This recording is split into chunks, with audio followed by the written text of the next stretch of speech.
আজকে একটা সুন্দর দৃশ্য আপনাদের সামনে তুলে ধরতেছি। একটা সুন্দর শান বাঁধা পুকুর। প্রতিটা মানুষেরই একটা স্বপ্ন থাকে, একটা সুন্দর বাড়ি, গাড়ি, আর বাড়ির পাশে যদি এভাবে শান বাঁধা পুকুর একটা থাকে, আসলে আকর্ষণীয় এবং মনোমুগ্ধকর একটা অবস্থান থাকে।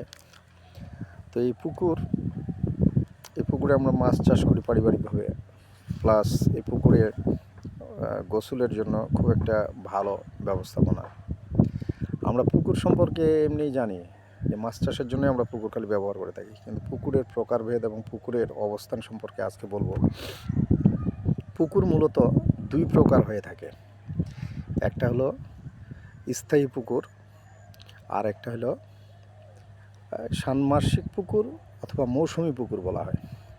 স্থায়ী পুকুর সেটাতে সারা বছর ধরে পানি থাকে এবং সারা বছর ধরে মাছ চাষ করা যায়। আর অস্থায়ী পুকুর বা মৌসুমি পুকুর, এখানে মৌসুম অনুযায়ী বৃষ্টির পানিতে মাছ চাষ করে থাকে। এটা 6 মাসের মধ্যে অথবা 8 মাসের মধ্যে হয়ে থাকে।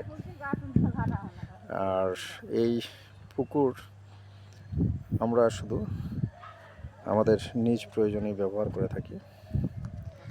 তো পুকুর হচ্ছে দুই প্রকার, একটা হলো স্থায়ী পুকুর, আর একটা হচ্ছে অস্থায়ী বা মৌসুমি পুকুর। এই পুকুর সম্পর্কে আপনাদের সামনে অবগত করলাম। সবাইকে ধন্যবাদ। পুকুরের ঘাটে অনেকেই গোসল করতে আসবে এখন। সবাইকে ধন্যবাদ।